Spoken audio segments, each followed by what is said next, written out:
ماشاءاللہ ہمارے جو ساتھی ہیں محمد ابراہیم خلیل اللہ، یہ ڈیمو انشاءاللہ آپ کی طرف دے رہے ہیں. آپ پہلے ان کے لیے دعا کریں کہ اللہ تعالیٰ ان کو درازی عمر بالخیر عطا فرمائے، اور اللہ تبارک و تعالیٰ ان کا سایہ ان کے گھر والوں پر تا دیر قائم فرمائے. موت تو آنی ہے، ہر ایک کو مرنا ہے، اور اللہ ہمیں اچھی موت عطا فرمائے انشاءاللہ. لیٹ جائیے آپ، اس تھوڑا نیچے ہو جائیے.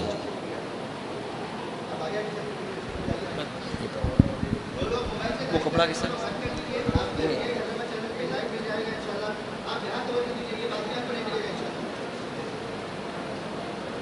دیکھیے، ابھی مرنے والے نے جو کپڑے پہنا ہے تو لنگی ہے یا بنیان ہے، تو سب سے پہلے ہم جو ہے اس کے بدن پر کپڑا ڈال دیں گے اس طریقے سے.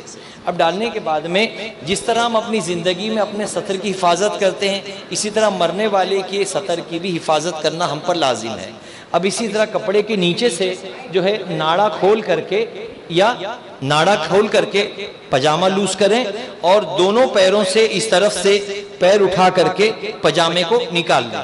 اس طرح اٹھا لیں. کبھی زیادہ ٹائٹ ہو تو ایک آدمی کمر پکڑے اور اس طرح اونچا کر کے دونوں پجامے نیچے سے دونوں پیر کے کھینچ لیے جائیں.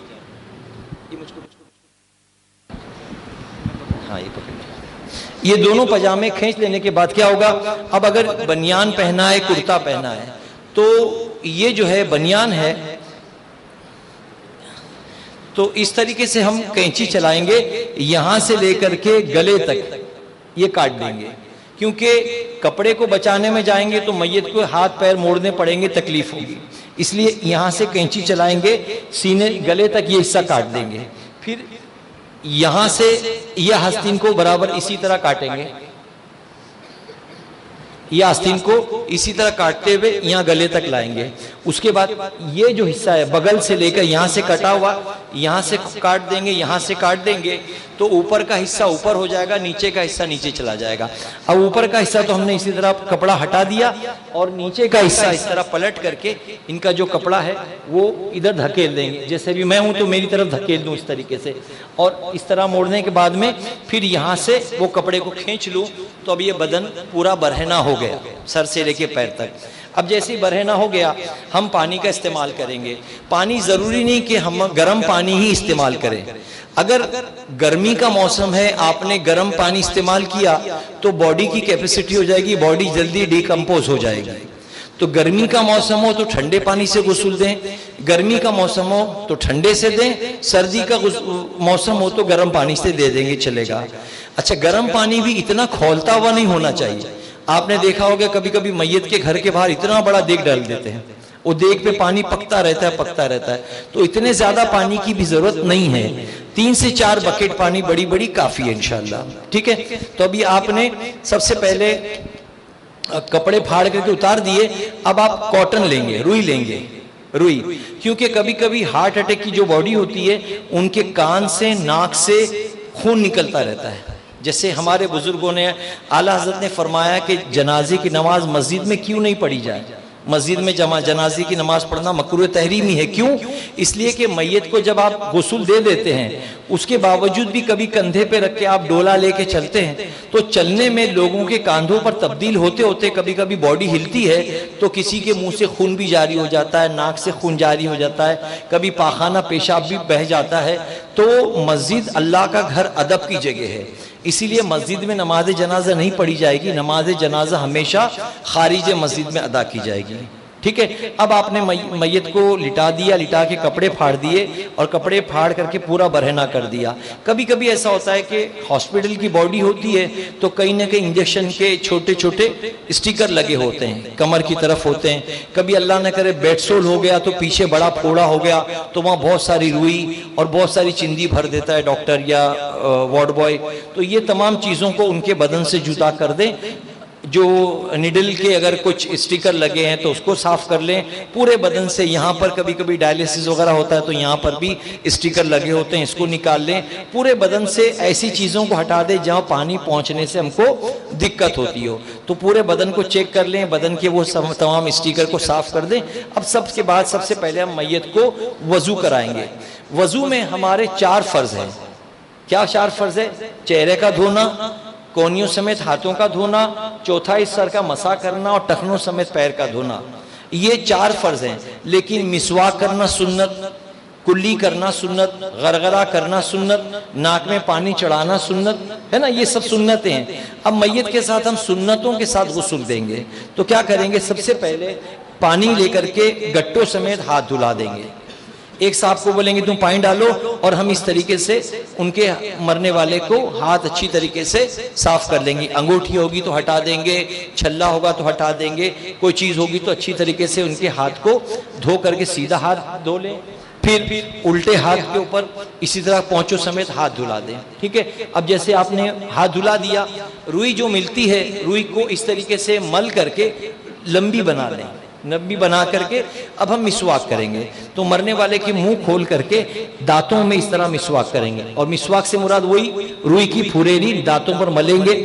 ایک آدمی کے ہاتھ میں پلاسٹک بیگ دیں گے، اسی میں غلاظت ڈالتے چلے جائیں گے، ایک چھوٹی سی تھیلی میں اپنے 3 مرتبہ دانتوں کو صاف کر کے وہ روئی پھینک دیا، پھر اسی طریقے سے 3 روئی بنا کر کے ناک کے اندر کی جو ہے وہ گندگی صاف کریں گے، سیدھے ناک کی 3 مرتبہ، پھر 3 روئی بدلتے جائیں گے الگ الگ، اور الٹے کان ناک کی طرف 3 مرتبہ آپ نے ناک صاف کر لیا۔ کاٹن ہے؟ ہاں نہیں، کاٹن لائے نہیں، روئی کاٹن سمجھ رہے نا آپ، روئی ہاں، تو روئی کو کبھی کبھی گیلی بھی کر دیں۔ سوکھی کرنے میں کیا ہوتا ہے، 2 ٹائپ کی روئی آتی ہے، ایک روئی آتی ہے میڈیکل روئی ہوتی ہے، وہ بڑی اچھی ہوتی ہے، دوسری کفن کے ساتھ ایسی آتی ہے کہ وہ بدن پر چپک جاتے ہیں، روئیں روئیں، دیکھا ہوگا آپ نے۔ تو کوشش کریں کہ میڈیکل کی جو روئی ہوتی ہے وہ اچھی ہوتی ہے، ورنہ کیا کریں، اس کو بھیگا دیں، گیلی کر لیں، گیلی کر کے ناک کے اندر کی غلاظت کو صاف کر لیں۔ جب ناک کی دونوں طرف پھریری بنا کر آپ نے گندگی ناک کی صاف کر دی، اب ناک اور منہ کو پکڑ کر کے چہرے پہ پانی ڈالیں، ایسا ڈالیں کہ ناک میں پانی نہ جائے، بلکہ اس طرح پکڑ کر کے پورے چہرے پہ پانی ڈال دیں، ناک روک کر کے سوراخ کو اس طرح پانی ڈالیں کہ پورے چہرے پہ پانی پہنچ جائے۔ پھر دونوں ہاتھوں کو کونیوں سمیت دھو لیں، پھر ہاتھ بھگا کر کے چوتھائی سر کا اس طرح مرنے والے کا سر کا مسح بھی کر لیں۔ اس کے بعد سیدھے پیر کو ٹخنوں سمیت دھونا ہے، ایک آدمی پانی بہاتا جائے اور ہم انگلیوں کی خلال کے ذریعے انگلیوں کو ایک ایک صاف کرتے ہوئے سیدھا پیر الٹا پیر دھو لیے۔ اب یہ دھونے کے بعد میں احتیاطاً پورے بدن پہ پانی بہا دیں۔ اب بدن پہ پانی بہانے کے بعد کیا کریں گے، دونوں پیر پھیلا دیں گے مرنے والے کے، دونوں پیر پھیلا دیا۔ اب اس طرح ایک دوسرے آدمی کی مدد سے مردے کو اٹھا کر بٹھانے کی کوشش کریں، اس طرح پہلے تھوڑا اتنا بٹھائیں اور پیٹ کو دبائیں، ہلکا ہلکا دبائیں، تاکہ کھانے سے مرنے سے پہلے اگر کچھ کھایا پیا ہے تو پاخانہ آگے سرک جائے۔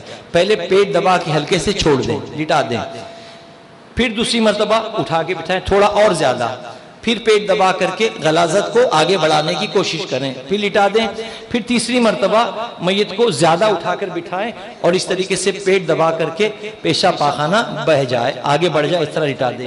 اب دونوں پیروں کو پھیلا کر کے اس طرح اسپیڈ سے پانی مار دیں، ٹھیک ہے، اور اگر احتیاطاً پانی مارنے کے ساتھ ساتھ ہاتھ میں روئی کا گولا لے لیں اور پاخانے کے مقام کو اس طریقے سے اچھی طریقے سے صاف کر لیں۔ جب اچھی طریقے سے پاخانے کا مقام صاف ہو گیا، اس درمیان کوشش کریں کہ سطر چھپا رہے، سطر ظاہر نہ ہو۔ کبھی کبھی کچھ پتلا کپڑا آ جاتا ہے غسل میں میت کا، تو کیا کریں، یہ جو اوپر کا حصہ اس کو ڈبل کر دیں تاکہ یہ سطر کا حصہ چھپ جائے۔ اس کو ڈبل کر دینے سے کیا ہوگا کہ یہ سطر اور زیادہ چھپ جائے گی، ٹھیک ہے۔ اب آپ نے سر سے لے کے پیر تک پانی بہا دینا ہے۔ صابن مل گیا تو سبحان اللہ، صابن نہ ملے تو ہاتھوں سے پورے بدن کو ملیں گے۔ اب ملنے میں اس طرح کہ پورے بدن پر صابن لگا کر کے اس طرح ملیں، پھر پیٹھ پر اس طرح پلٹا کر کے پورے پیٹھ پر اچھی طریقے سے صابن لگائیں گے، صابن لگا کر کے اس طرح سے چھوڑیں گے۔ پھر یہاں والا آدمی اس طرح ہاتھ پکڑ کر کے ان کو وہاں کرے اور یہ سائڈ صابن لگا دیا، لگانے کے بعد میں پورے بدن سے صابن کا پانی بہا دیں گے۔ اب پیچھے بھی صاف کرنا ہے تو اس طرح میت کو کسی کی مدد سے پلٹائیں گے اور سر سے لے کے پیر تک کے اچھی طریقے سے اسپیڈ میں پانی ماریں گے تاکہ بدن کی چکنائی سب بہہ جائے۔ جب یہ بدن سے پانی اتر گیا، اب آخر میں تھوڑا پانی کافور میں، ایک بالٹی میں یا مگ میں کافور کا پانی بنائیں اور وہ کافور کا پانی بنا کر کے رکھیں۔ جب غسل کا پانی آہستہ آہستہ اتر جائے، اس کے بعد میں آخر میں وہ سر سے لے کے پیر تک کافور کا پانی بہا دیں۔ وہ بہہ گیا تو آہستہ آہستہ کافور کے چھوٹے چھوٹے ذرات بدن پہ رہ جائیں گے اور آہستہ آہستہ جو ہے وہ پانی نتھرتا چلا جائے گا، بدن پر کافور کا اثر رہ جائے گا۔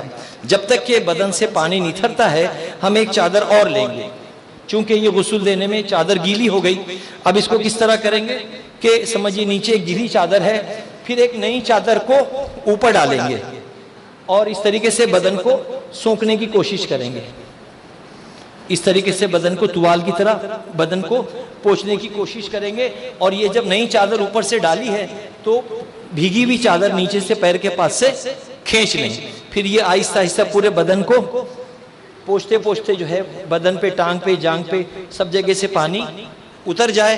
اتنی دیر میت کو لٹا رہنے دیں، اب کفن بچھانے کا، کفن کاٹنے کا اہتمام کریں۔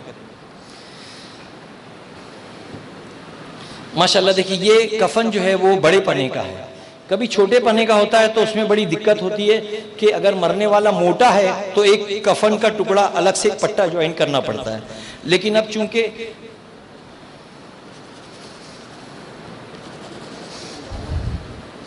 نہیں، غسل میں کوئی دعا نہیں ہے،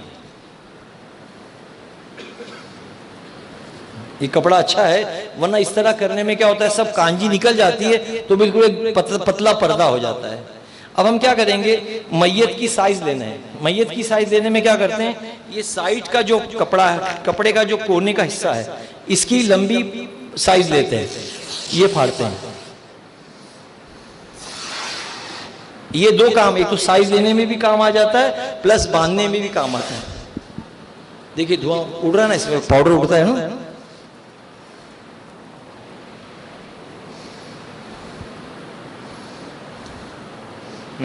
اب ہم کو ناپ جو لینی ہے نا وہ سر سے لے کر کے یہ اتنا اتنی سائز ہے، تو اس کے کیا لیں گے، سر سے لے کے پیر تک ایک اور اتنا ہی آدھا، یعنی یہ ایک ہو گیا اور اتنا ہی آدھا، یہ لفافے کام آ جائے گا۔ یہ 3 پیس ہو گئے نا، 1.5 یعنی مرنے والے کے سر سے لے کے پیر تک یہ ایک ہے، تو یہ ایک پلس اس کا آدھا، یہ اتنا کیا ہوگا کائے کے لیے، لفافے کے لیے۔ جیسے ہم چاکلیٹ ریپ کرتے ہیں نا، وہ لفافے کے لیے آ جائے گا۔ اب اتنا ہی جو سر سے لے کے پیر تک ہے، اس کو سر سے لے کے یہ پیر تک کا جو ہے اس کو گاٹھ باندھ دیں تاکہ آپ کو اندازہ رہے کہ میت کی سائز کتنی ہے۔ یہ اتنا لمبا ہے مرنے والا، ٹھیک ہے، اتنا لمبا ہے مرنے والا۔ اب اس کے لیے آپ اتنا ہی 1.5 کپڑا کرتے کے لیے لیں گے، کرتے کے لیے ایک کپڑا، کفنی کے لیے 1.5، اتنا ہی کپڑا آپ لیں گے کرتے کے لیے۔ کرتے کے کپڑے کو کیا کریں گے،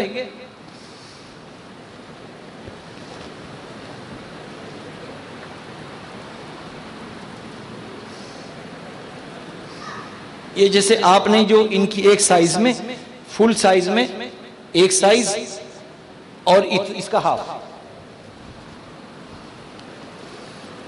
یہ اندازن لے لیں گے اتنا ہاف، یہ 1.5 ان کی سائز کا 1.5 پیس ہو گیا نا، پھاڑ لوں۔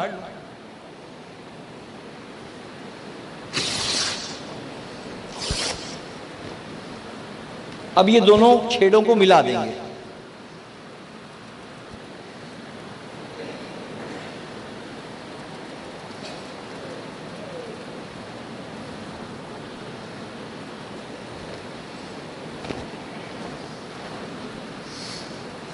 اس کو 2 ڈبل ہاف کر کے اب اس کو بیچ میں سے اور ملائیں گے۔ اب یہ جگہ پر تھوڑا سا کاٹ کے کرتا بنانے کی کوشش کریں گے، ہلکا سا کاٹیں گے۔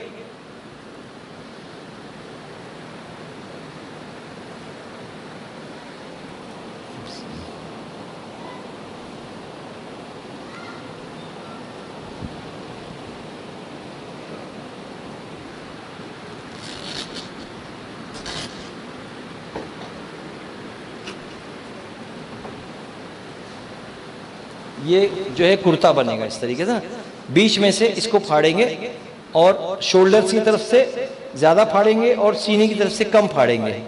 عورت کے لیے سینے کی طرف زیادہ پھاڑتے ہیں اور مرد کے لیے سینے کی طرف کم پھاڑتے ہیں اور شولڈر کی طرف زیادہ پھاڑتے ہیں، تو یہ زیادہ کاٹیں گے شولڈر کی طرف سے۔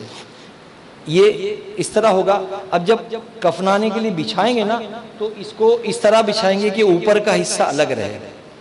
یعنی پہنائیں گے کسی کو تو اس طرح پہنے گا, اور بٹھا دیں, اس طرح پہنائیں گے کہ یہ ایسا ہو جائے گا. سمجھ رہے ہیں آپ؟ تو میت کو لٹانے سے پہلے یہ اوپر کے کپڑے کو تھوڑا راؤنڈ کر کے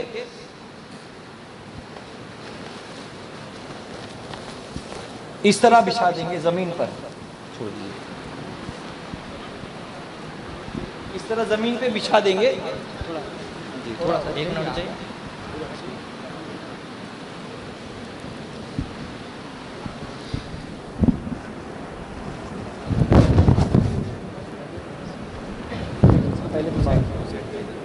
پہلے کفنی بچھائیں.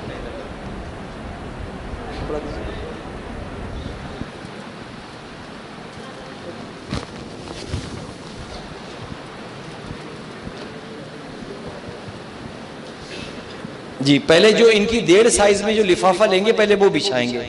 دیکھیں کہاں گئی چندی, کہاں گئی؟ نہیں, یہ ان کی 1 سائز ہے, مرنے والے کی 1 سائز ہے پلس اس کا ہاف. تو یہ 1.5 جو ہے پہلے ہم کاٹیں گے اس کے لیے, لفافے کے لیے. یہ 1 سائز ہو گئی اتنی, اور اس کی آدھی, یہ اتنی سائز ہو گئی.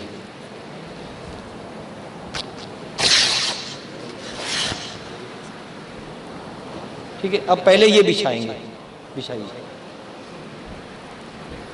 اور ایک کپڑا ہے. اچھا, یہ جو ہم نے سائز کے لیے کپڑا لیا ہے نا, یہ ہم کو کام میں لانا ہے. یہ کمر بند اور پیر کے پاس کا اور سر کے پاس کا بندھن بنا ہے. کپڑا اچھا نہیں, کچا کپڑا ہے.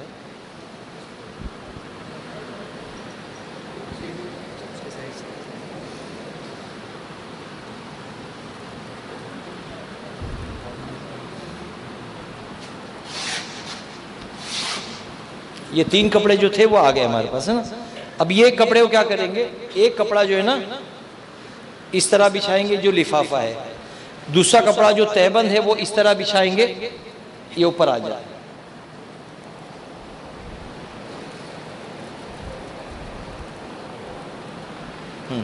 تیسرا کپڑا جو کرتا ہے اس کو ایسا بچھائیں گے.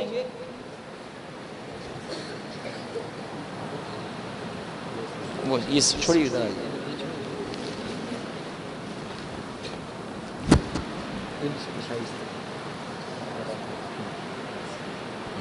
اچھا, پہلے ہم نے کتابوں میں پڑھا ہے کہ پہلے کے لوگ جہالت کرتے تھے. کیا کرتے تھے؟ یہ جو کرتا ہے انہیں کفن بچانے کے لیے جہالت کرتے تھے. ہم نے یہ جتنا کپڑا پیچھے لیا ہے اتنا ہی آگے لیا ہے. تو پہلے کے لوگ کیا کرتے تھے, پیچھے آدھا کپڑا لیتے تھے. یعنی میت کے لیے آگے سے تو پورا بدن چھپا ہے اور پیچھے اتنا ہاف ہوتا تھا. تو یہ اتنا کپڑا بچانے میں لوگ جہالت کرتے تھے. لیکن صحیح طریقہ یہ کہ جتنا کپڑا آگے ہو اتنا ہی کپڑا پیچھے ہونا چاہیے. تو اب اس کو اس طرح لٹا دیا, بچھا دیا.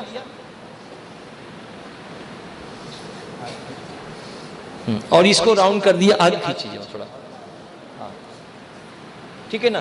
اب جو ہے میت کو لا کر کے اس پر لٹانا ہے. آپ کے یہاں پاؤڈر ڈالا جاتا ہے؟ یہاں پر پاؤڈر ڈالتے ہیں, کافور ڈالتے ہیں. ہمارے بامبے میں ہو سکتا ہے کہ کسی وجہ سے مسالہ ڈالتے ہیں جس میں عبیر کا پاؤڈر ہوتا ہے, کافور ہوتا ہے اور کوئی جڑی بوٹی کی پاؤڈر ہوتے ہیں. تو وہ پہلے پورے بدن کفن پہ بچھا دیے جاتے ہیں, پھر باڈی کو لا کر کے اس پہ لٹا دیا جاتا ہے. آئیے لیٹ جائیے.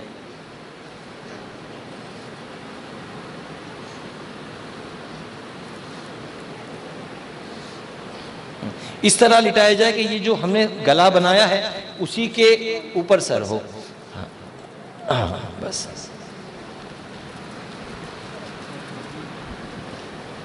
اس طریقے سے یہ کھینچ لیجیے.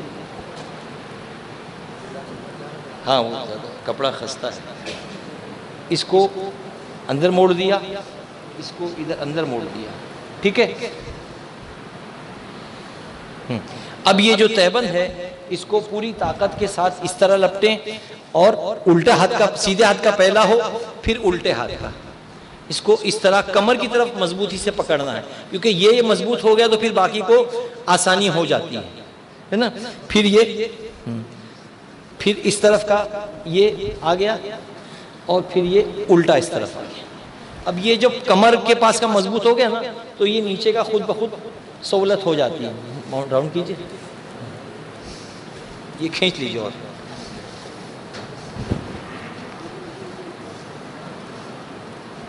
اوپر شاید کپڑا زیادہ ہو گیا ہوگا, اوپر زیادہ کپڑا رہ گیا ہوگا نیچے کا. ہاں یہ جو بندھن تھا یہ کمر کے نیچے سے ہم نے پاس کر دیا. اس کو اس طرح کریں کہ ایک اچھا اس طرح گارڈ چون لے لیں اور ان کو پلٹائیں ادھر, یہ ڈال دیں,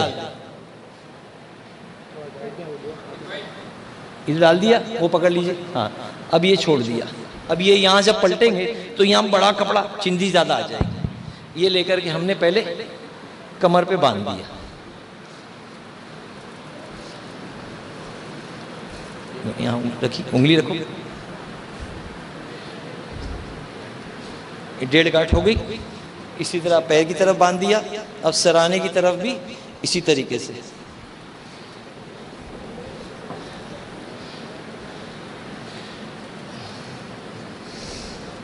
کپڑا پھر بھی جو ہے ٹائٹ کرنا پڑتا.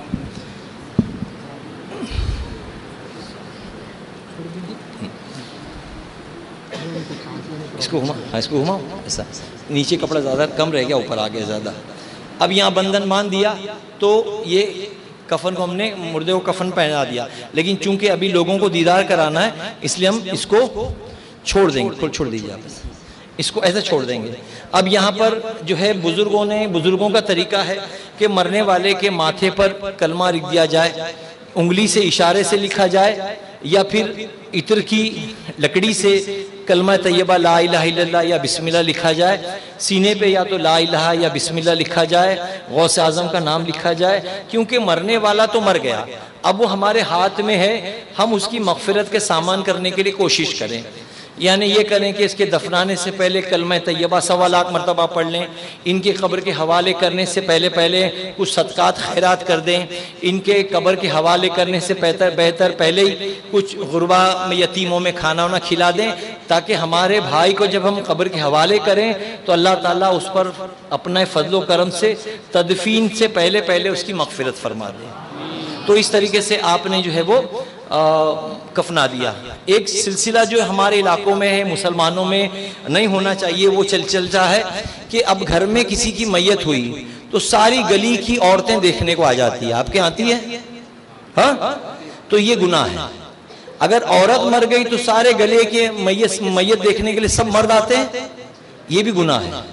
عورت مر گئی ہے تو اس کے چہرے کو صرف اس کا بیٹا دیکھے, اس کا بھائی دیکھے, اس کا شوہر دیکھے اور اس کے بھانجے بھتیجے دیکھے. ہر کوئی پائن والا, بیڑی والا, ٹپری والا کوئی آ کر نہیں دیکھے. لیکن ہمارے ایک سلسلہ چل نکلا کہ چلو بھائیوں دیدار کو تو پورے لائن لگا کر, پوری کالونی والے سب لائن لگا کر دیکھنے آتے ہیں. تو اس طرح دکھانا حرام ہے. اسی طرح اگر کوئی مرد مر گیا ہے تو مرنے والے کی بیوی دیکھے, ماں دیکھے, بہن دیکھے, بیٹی دیکھے, بھانجی دیکھے, بھتیجی دیکھے اس کے جسم کو, اس کے چہرے کو. اس کے علاوہ اس کی بھابھی بھی نہیں دیکھ سکتی, اس کی ممانی بھی نہیں دیکھ سکتی, اس کی چاچی بھی نہیں دیکھ سکتی. لیکن ہمارے ہاں مزاج بالکل ایسا بنا ہے کہ ہم روک بھی نہیں پا رہے ہیں اور بول بھی نہیں پا رہے ہیں. تو اگر ہو سکے تو آپ کوشش کریں کہ مرنے والے کو صرف اس کے اعز و اقارب میں وہ دیکھیں جن کا دیکھنا ان کے لیے حلال و جائز ہے. ہر کوئی دیکھنے کے لیے نہ آئے. اچھا, بعض جگہ کے لوگ اتنی جہالت میں آ گئے کہ مرنے والے کی بیوی کو دیکھنے نہیں دیتے. بیوی مر گئی, شوہر کو لوگ بولتے ہیں نہیں تیرا نکاح ٹوٹ گیا, اب تو نہیں دیکھ سکتا. ایسا بھی ہونے لگا ہے. اور بعض علاقے میں ایسا ہو گیا شوہر مر گیا تو بیوی کو روک لیتے ہیں کہ نہیں ابھی نکاح ٹوٹ گیا, تم جا کر نہیں دیدار کر سکتی. تو یہ بالکل غلط ہے. شوہر اگر چاہے تو اپنی بیوی کو جو ہے دیکھ سکتا ہے, چھو سکتا ہے. اور بیوی اگر چاہے تو شوہر کو غسل بھی دے سکتی ہے. بیوی شوہر کو غسل بھی دے سکتی ہے. مرد اپنی بیوی کو غسل نہیں دے سکتا. البتہ بیوی اپنے شوہر کو غسل بھی دے سکتی ہے اگر کوئی نہ ہو, اور لوگ ہیں تو پھر لوگ مرد ہی حضرات ہی اس کو غسل دیں. تو غسل دینے کے بعد دیکھنے والوں میں مرنے والے کے وہی لوگ دیکھیں جن سے اس کا رشتہ جو ہے وہ جائز رشتہ ہے وہی لوگ دیکھیں، ہر کوئی ایرا غیرہ عورتیں آ کر نہ دیکھیں، اور عورت کی لاش کو ایرا غیرہ مرد بھی نہ دیکھیں، بلکہ جو اس کے ورثہ ہیں، جو اس کے محرم ہے وہی اس کا دیدار کریں. ٹھیک ہے.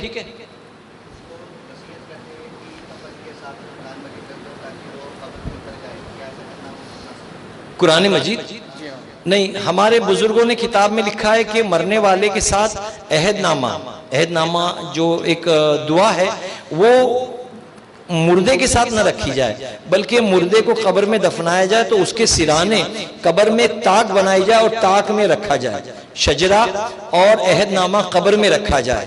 یہ اس لیے کہ ممکن ہے اس کے شجرہ اور اس کا عہد نامہ اللہ تعالیٰ اس کے لیے مغفرت کا سامان فرما دیں. تو قبر میں آپ مردے کے ساتھ نہ رکھیں کہ ممکن ہے 4 دن 6 دن 8 دن میں باڈی ڈیکمپوز ہوگی اور بدن سے جو ہے گندگی کے ساتھ ساتھ سب سے پہلے ناک اور شرمگاہ سڑتی ہے کیونکہ گیلی رہتی ہے. سب سے پہلے میت کی ناک اور شرمگاہ یہ سڑنا شروع ہوتی ہیں، پھر پیٹ پھولتا ہے، پیٹ پھٹتا ہے، پاخانے کے مقام سے پیپ اور گندگی بہنا شروع ہوتی ہے، منہ سے اللہ تعالیٰ برائی سے محفوظ فرمائے. جسم کے اعضاء سڑنے لگتے ہیں اور طرح طرح کی جو کیڑے مکوڑے جسم میں ہی پیدا ہونا شروع ہوتے ہیں، اور کئی طریقے کے کیڑے مکوڑے باہر سے آ کر کے باڈی پر اٹیک بھی کرتے ہیں. ہمارے نیک اعمال ہمارے آپ کو بچا سکتے ہیں، ورنہ کیڑے مکوڑوں سے اور عذاب سے کوئی محفوظ نہیں رہ سکتا. عذاب قبر حق ہے، قبر بھی دباتی ہیں، لیکن حضور صلی اللہ علیہ وسلم نے فرمایا کہ قبر کے دبانے میں فرق ہے.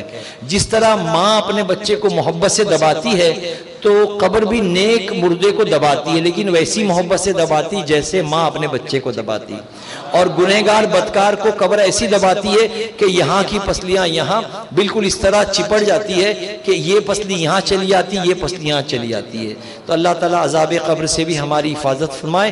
میت کو آپ نے دفنانے کے لیے کفنا دیا، کفنانے کے بعد میں جو کچھ آپ اہتمام کرنا چاہیں، بدن پہ کچھ لکھ دیں یا طاق میں عہد نامہ یا شجرہ وغیرہ رکھ دیں، ساتھ ہی ساتھ صدقات خیرات کریں. میت کے دفنانے سے پہلے کچھ کلمے کی تکرار کریں تاکہ اس کی تدفین سے پہلے اللہ اس کی مغفرت کر دے. اب جیسے آپ نے جنازے کو تیار کر لیا، جس نے دیدار کرنا ہے کر لیا، اس کے بعد جنازے کو اٹھا کے ڈولے میں ڈالتے ہیں. اب ڈولے میں ڈال کے چلتے ہیں. ڈولے میں جیسے ہی رکھتے ہیں تو 4 کاندھے ہوتے ہیں 4 سائڈ سے. تو کاندھا دینے کا مسنون طریقہ یہ کہ پہلے اگلا سیدھا کاندھا، پھر پچھلا سیدھا کاندھا، پھر اگلا الٹا کاندھا، پھر پچھلا الٹا کاندھا. ٹھیک ہے نا. جیسے جنازے کو کاندھا دینے کی نوبت آئے تو آپ پہلے آگے جائیں، سیدھے کاندھے پر دیں اور 10 قدم چلیں. چاروں طرف 10 قدم چلنے پر اللہ کے رسول صلی اللہ علیہ وسلم نے 40 گناہ کبیرہ کی معافی کا اعلان فرمایا. لیکن ہمارے یہاں کیا ہوتا ہے، ابھی آپ نے کندھا لیا ہی تھا کہ دوسرا اچک لیتا ہے، لائن چھپک کے چلتے، لا دے دے لا دے دے لا دے دے، اس نے لیا اس کو دیا، اس نے لیا اس کو دیا. بلکہ آپ کیا کریں کہ کندھے پہ لے لیں. میرا طریقہ یہ کہ میں ہاتھ ایسا رکھ دیتا ہوں، کندھے پہ لے لیا اور جب تک کہ کلمہ پاک کلمہ شہادت اشہد ان لا الہ الا اللہ وحدہ لا شریک لہ ونشہد ان سیدنا مولانا محمدن عبدہ ورسولہ، اتنا پڑھتے پڑھتے میں یہ ہاتھ ایسی رکھتا ہوں، دوسرے کو کاندھا نہیں دینے دیتا ہوں. اور پڑھتے پڑھتے الحمدللہ 10 قدم ہو جاتے ہیں تو رائٹ سائڈ سے سیدھے 10 قدم، پھر پیچھے آگے، پھر پیچھے کا کاندھا لیا. اسی طریقے سے ہاتھ روک کر کے کسی کو نہ دیتے ہوئے 10 قدم چلیں، پھر آگے بڑھ جائیں، الٹے کاندھے پر 10 قدم چلیں، پھر پیچھے آ جائیں، الٹے کاندھے پہ 10 قدم چلیں. تو 40 قدم چلنے پر اللہ کے رسول صلی اللہ تعالی وسلم نے 40 بڑے گناہ معاف ہونے کی خوشخبری سنائی ہے. تو اس طرح آپ جنازے کو کاندھا دیتے ہوئے چلیں، اور جنازے کی نماز مسجد کے اندر نہ پڑھتے ہوئے خارج مسجد میں پڑھی جائے گی. جنازے کی نماز پڑھنے سے پہلے نیت کی جاتی ہے. نیت کیا کرتے ہیں؟ نیت کی میں نے نماز جنازہ کی، ثنا اللہ پر، درود رسول اللہ پر، دعا واسطے اس میت کے. یہ 3 لائن میں ہی تربیت ہم کو پڑھنا ہے.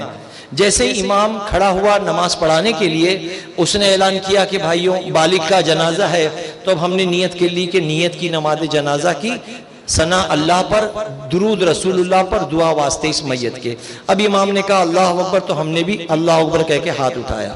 اب ہاتھ اٹھاتے ہی ہم ثنا پڑھیں گے. ثنا میں اتنا پڑھیں گے سبحانک اللہم وبحمدک تبارک اسمک وتعالی جدک وجل ثناؤک ولا الہ غیرک. صرف ایک ورڈ بڑھا دیں گے، وجل ثناؤک. اس کے بعد میں امام صاحب کہیں گے اللہ اکبر تو ہم ہاتھ نہیں اٹھائیں گے، ہاتھ باندھا رہے گا اور ہم اللہ اکبر کہیں گے اور درود شریف پڑھیں گے، اللہم صلی علی سیدنا محمد وعلی آل سیدنا محمد کما صلیت علی سیدنا ابراہیم وعلی آل سیدنا ابراہیم انک حمید مجید، اللہم بارک علی سیدنا محمد وعلی آل سیدنا محمد کما بارکت علی سیدنا ابراہیم وعلی آل سیدنا ابراہیم انک حمید مجید۔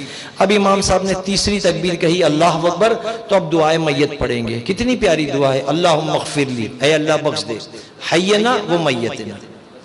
تکبیر اچھا یہ غلط طریقہ، وہ صرف علاقوں میں اللہ اکبر اس طرح تکبیر میں آسمان پر دیکھتے ہیں، تو ایسا نہیں کرنا چاہیے، بلکہ سر جھکا کر کے آپ اس میں گم رہیں کہ آج ہم کسی کا جنازہ پڑھ رہے ہیں، کوئی لوگ ہمارا جنازہ پڑھیں گے، انہی خیالات میں رہیں۔ تو پہلی میں ثنا، دوسری تکبیر کے بعد درود شریف، تیسری تکبیر کے بعد بڑی پیاری دعا ہے اللہم اغفر لی، اے اللہ بخش دے، حینا و میتنا، زندوں کو بخش دے، میت کو بخش دے، مردے کو بخش دے، اللہم اغفر لی حینا و میتنا و شاہدنا و غائبنا، جتنے نماز جنازہ میں سب کو بخش دے اور جو نہیں آئے ان کو بھی بخش دے، شاہدنا و غائبنا و صغیرنا و کبیرنا، ہمارے بچوں کو بھی بخش دے، ہمارے بڑوں کو بھی بخش دے، وہ ذکرنا و انسانا، ہمارے مردوں کو بھی بخش دے، ہماری عورتوں کو بھی بخش دے۔ کوئی بچا ہے؟ کوئی بچا ہے؟ کوئی نہیں بچتا۔ ہم نے ایک دعائے میت میں سارے مسلمانوں کو شامل کر لیا، سب کو شامل کر لیا، زندوں کو بھی اور مردوں کو بھی، بچوں کو بھی بڑوں کو بھی، عورتوں کو بھی مردوں کو بھی، سب کو ہم نے شامل کر لیا۔ اس کے بعد کیا کہتے ہیں؟ اللہم اغفر لی حینا و میتنا و شاہدنا و غائبنا و صغیرنا و کبیرنا و ذکرنا و انثانا، اللہم من احییتہ منا فاحیہ علی الاسلام، اے اللہ جب تک تو ہمیں زندہ رکھ اسلام پر زندہ رکھ، فحینا علی الاسلام ومن توفینا فتوفہ علی الایمان، اے اللہ جب ہم کو موت دے تو ہم کو ایمان پر موت عطا فرما، ہے نا، فتوفہ علی الایمان، اللہم لا تحرمنا اجرہا ولا تفتنا بعدہا واغفر لنا ولہا، اے اللہ ہمیں بخش دے، دفن کے بعد بخش دے اور ہمیں درازی عمر بالخیر عطا فرما دے، یعنی کچھ اس طریقے کا مفہوم ہے۔ تو دعائے میت بڑی جامع دعا ہے، یہ دعا ضرور یاد رکھیں، اور اگر یہ دعا کسی کو نہیں آتی تو اس کا الٹرنیٹ کیا ہے؟ سورہ فاتحہ پڑھیں، سورہ فاتحہ دعا کی نیت سے پڑھیں، الحمدللہ رب العالمین الرحمن الرحیم مالک یوم الدین ایاک نعبد و ایاک نستعین، جو سورہ فاتحہ پوری پڑھ لیں۔ اب اس کے بعد امام صاحب پھر اللہ اکبر کہیں گے تو آپ اللہ اکبر کہہ کے خاموش ہوں گے۔ اب امام صاحب جب کہیں گے السلام علیکم رحمت اللہ، تو آپ کیا کرتے ہیں؟ کیا کرتے ہیں؟ السلام علیکم رحمت اللہ کے بعد کیا کرتے ہیں آپ لوگ؟ ہاتھ چھوڑتے ہیں۔ کیسا ہاتھ چھوڑتے ہیں؟ بولیے۔ ہاں، ادھر کا سلام پھرتے یہاں ہاتھ چھوڑتے، یہاں کا سلام پھرتے یہاں چھوڑتے، ایسا کرتے ہیں آپ کے یہاں بھی؟ ایسا نہیں کرنا ہے، بلکہ جیسے امام صاحب نے کہا السلام علیکم رحمت اللہ تو پہلے دونوں ہاتھ چھوڑ دیں، پھر السلام علیکم رحمت اللہ، السلام علیکم رحمت اللہ کہہ کر اپنی صفوں میں بے ترتیبی کر دیں، یعنی صف کو توڑ دیں، آگے پیچھے ہو جائیں۔ پھر ایک مرتبہ دعائے میت ہوتی ہے، مغفرت کی دعا ہوتی ہے، وہ دعا میں شامل ہو جائیے۔ پھر جنازے کو ڈولے میں ڈال کے کاندھے پہ لے کر کے ہم قبرستان جاتے ہیں۔ قبرستان میں جہاں ان کی جو ہے جہاں زمین کھودی گئی ہے، یہ بات یاد رکھیں کہ علماء فرماتے ہیں جس کی مٹی جہاں کی ہے وہیں وہ دفن ہوگا، جہاں کی مٹی وہیں دفن ہوگا۔ اور بڑی خوشخبری ہے کہ رسول گرامی وقار صلی اللہ تعالی وسلم جس مٹی سے بنائے گئے، سیدنا صدیق اکبر و فاروق اعظم بھی اسی مٹی سے بنائے گئے۔ اور مولا کائنات مولا علی کی محبت دیکھیے، ہم جب میت کو غسل دیتے ہیں تو میں خود بھی اپنے کپڑوں کو سمیٹ لیتا ہوں، یعنی جبہ اگر پہنا ہے تو ہم بالکل اپنے کپڑوں کو سمیٹ لیتے ہیں کہ ہمارے کپڑے پر غسل کا پانی اڑ کر نہیں آئے۔ لیکن مولا کائنات مولا علی کو حضور سے کیسی محبت تھی کہ جب سیدنا مولا علی نے حضور کو غسل دیا تو یہ جو آنکھوں کے پاس پانی جمع ہو جاتا ہے نا، حلقوں میں جو پانی جمع ہو جاتا ہے، تو مولا کائنات نے وہاں منہ لگا کر کے وہ سارا پانی پی لیا، سارا پانی وہاں منہ لگا کر کے پی لیا تھا۔ تو یہ سیدنا مولا علی کو رسول گرامی وقار صلی اللہ علیہ وسلم سے محبت تھی۔ اللہ ویسی محبت کا صدقہ ہم کو بھی عطا فرمائے جو صحابہ کرام نے رسول گرامی وقار صلی اللہ تعالی وسلم کے ساتھ کیا۔ تو اس طریقے سے آپ نے جو ہے میت کا غسل بھی دیکھا، میت کی جنازے کی نماز بھی کچھ حد تک آپ سمجھ گئے۔ اس کے بعد ڈولے میں اٹھا کر کے ہم قبرستان لے جاتے ہیں، میت کو جہاں اس کا ٹھکانہ ہے وہاں دفناتے ہیں۔ علماء کرام فرماتے ہیں کہ مرنے کے بعد جب لوگ دفنا کر کے جاتے ہیں، جب میت کو قبر میں اتار لیتے ہیں تو دونوں ہاتھوں سے مٹی دیتے ہیں اور مٹی اس طرح دو لب بھر کر کے پھینکتے ہیں، منہا خلقناکم، ہم نے تمہیں اسی سے بنایا، وفیہا نعیدکم، اور تمہیں اسی میں ملایا، ومنہا خلقناکم تارۃ اخری، اور کل بروز قیامت تم اسی سے اٹھائے جاؤ گے۔ تو ہم میت کو مٹی دیتے ہیں، یہ دعا پڑھتے ہوئے دیتے ہیں، منہا خلقناکم وفیہا نعیدکم ومنہا نخرجکم تارۃ اخری، اور ہاتھ جھٹک کر پیچھے ہٹتے ہیں، پھر آنے والے ایک ایک آدمی آگے بڑھ بڑھ کے دو دو ہاتھوں سے مٹی ڈالتے ہیں۔ ہاں اب وہ الگ الگ ڈیپینڈ، ہمارے ہاں آپ کے یہاں پر ایک باکس ٹائپ کا کرتے ہیں، پتھر کی سیل رکھتے ہیں، ہمارے یہاں کبھی بعض ایسی کراس لکڑیاں رکھتے ہیں، بعض جگہ تختے رکھتے ہیں، یہ الگ الگ علاقوں کے نمی زمین کے مناسبت سے ہے، ورنہ قبر ہمیشہ بغلی قبر بنانا سنت ہے، یعنی قبر اتر کر پھر اندر اور کھودی جاتی ہے، اس کو بغلی قبر کہتے ہیں جو حضور کی ہے، یعنی زمین میں اترنے کے بعد میں اندر ایک ڈرا ٹائپ کا، دراز ٹائپ کا ہوتا ہے، زمین اندر سے کھودی جاتی ہے، باڈی کو ایل ٹائپ کا، ایسا جا کے ایسا، تو باڈی کو اندر دبا کر کے مٹی ڈال دیتے ہیں۔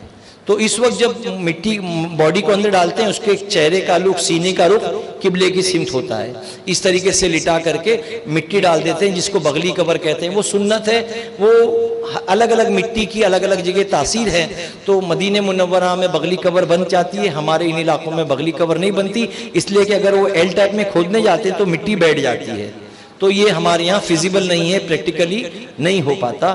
تو بہرحال قبر میں حوالے کرنے کے بعد جب دو دو ہاتھ سے مٹی ڈالتے ہیں، قبر کو لیول کرتے ہیں، اس پر تھوڑا مٹی زیادہ ڈالتے ہیں۔ ایک حدیث شریف کا مفہوم ہے کہ قبر کو اونٹ کے کوہان کی طرح بناؤ، جیسے بیل پر ہم ہوتا ہے، گائے پر ہم ہوتا ہے، اونٹ پہ ہم ہوتا ہے نا اس کا اوپر، جس کو سلامی کہتے ہیں، تو قبر کو بھی اسی طرح سلامی کی طرح گول اونچی کی جائے تاکہ لوگ اس پر پیر نہ رکھیں۔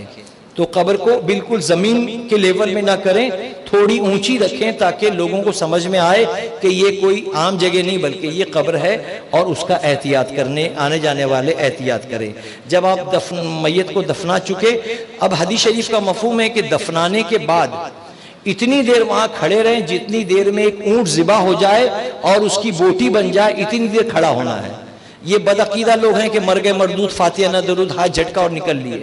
الحمدللہ ہم تو مرنے والے کے ساتھ دفنانے کے بعد ہم کافی دیر کھڑے رہتے ہیں، کچھ ذکر و اذکار کرتے ہیں، پڑھتے ہیں، نہیں تو کچھ اذان تو دیتے ہیں۔ اب اذان قبر کبھی کبھی کچھ لوگوں کے پیٹ میں دکھتا ہے کہ اذان قبر کیوں دیتے ہیں، تو یاد رکھیں اگر بارش نہ ہو تو اذان دی جائے، آندھی چلے تو اذان دی جائے، بارش بہت ہو گئی تو اذان دی جائے، کہیں آبادی میں لائن سے آگ لگ جائے تو اذان دی جائے، یہ اذان کی برکت ہے کہ اذان کی برکت سے وہ آگ بجھ جائے گی۔ تو اذان کئی جگہ پہ دی جائے، بچے کے پیدائش پہ اذان دی جائے، کبھی کوئی شوہر کوئی آدمی تلوار لے کے نکلا اور میں کسی کا قتل کر دوں گا، مارنے جا رہا تھا، کچھ لوگ پیچھے سے پکڑ لے اور ایک آدمی اس کے کان میں جلدی جلدی اذان دے، تو اذان کی آواز سے شیطان بھاگتا ہے اور اس کا غصہ ٹھنڈا ہو جاتا ہے۔ تو اذان کئی جگہ دی جاتی ہے۔ تو ایک حدیث شریف کا مفہوم ہے کہ میرے آقا نے فرمایا کہ اذان کی آواز سن کر شیطان گوس کرتا ہوا بھاگتا ہے، ہوا خارج کرتا ہوا بھاگتا ہے۔ تب علماء فرماتے ہیں میت کو جب کفن قبر میں لٹا دیا جاتا ہے تو فرشتے آتے ہیں جو ہے اپنے دانتوں سے زمین کو چیرتے ہوئے قبر میں آتے ہیں۔ بھائی اٹھ کے بیٹھ جائیے،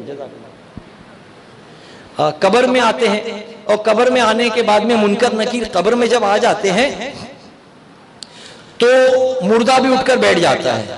اب قبر میں کون ہوتا ہے؟ سوال پوچھنے والے فرشتے، مردہ اور شیطان بھی آ جاتا ہے۔ اب شیطان آ کر کے مردے کو بھی ورغلانے کی کوشش کرتا ہے، مردے کو بھی ورغلانے کی کوشش کرتا ہے۔ تو اگر کوئی سرانے کھڑے ہو کے اذان دیتا ہے تو اذان کی آواز سن کر شیطان قبر سے بھاگ جاتا ہے، تو مرنے والے کو اذان کے جواب میں اذان میں اس کے جواب بھی مل جاتے ہیں، اور اطمینان سے مرنے والا فرشتوں کے سوالات کے جوابات بھی دے دیتا ہے۔ تو اسی لیے ہم جنازے کو دفنانے کے بعد میت کو ہم اذان دیتے ہیں. اذان اس لیے دی جاتی ہے کہ اذان کی وجہ سے مرنے والے کے لیے اللہ تعالیٰ کچھ آسانیاں پیدا فرما دیں. تو الحمدللہ اذان قبر بھی دے دی جاتی ہے. جو کچھ فاتحہ ہم کو اللہ کا کلام پڑھتے ہیں وہ پڑھنے کے بعد میں ہم میت کو دفنانے کے بعد کچھ دیر کھڑے رہیں, نکل جائیں. یہاں بعض علماء فرماتے ہیں مرنے والے کا بیٹا بھائی وغیرہ اذان دے تاکہ مرنے والے کو انسیت ہو کہ میرا باپ کھڑا ہے, میرا بھائی کھڑا ہے, میرا بیٹا کھڑا ہے. اس کو انسیت ہو کہ کوئی سب مجھ کو چھوڑ کے نہیں گئے بلکہ میرا اپنا اوپر کھڑا ہے. تو فرشتوں کے سوالات کے جوابات دینے میں آسانی ہوتی ہیں. جو ہے تفسیر البیان میں فرمایا گیا میت کو دفنا کر لوگ 40 قدم دور جاتے ہیں تو سوال کرنے والے فرشتے آتے ہیں. آنے کے بعد میں اگر وہ نیک ہے مرنے والا تو پہلے جہنم کی کھڑکی کھولی جاتی ہے, جہنم کی گرم گرم ہوا آتی ہے, پھر جہنم کی کھڑکی بند کر دی جاتی ہے. اب جنت کی کھڑکی کھول دی جاتی ہے اور کہا جاتا ہے سو جا ایسے جیسے دلہن سوتی ہے. وہ جنت کی ہوا کھاتے کھاتے قبر میں سو جاتا ہے. اگر گنہگار کی قبر ہے تو فرشتے پہلے جنت کی کھڑکی کھولتے ہیں, جنت کی کھڑکی کھول کے ٹھنڈی ٹھنڈی ہوا آتی ہے, اب وہ بند کر دیتے ہیں. پھر جہنم کی کھڑکی کھولتے ہیں اور جہنم کی گرم گرم ہوا اس کی قبر میں آتی ہے.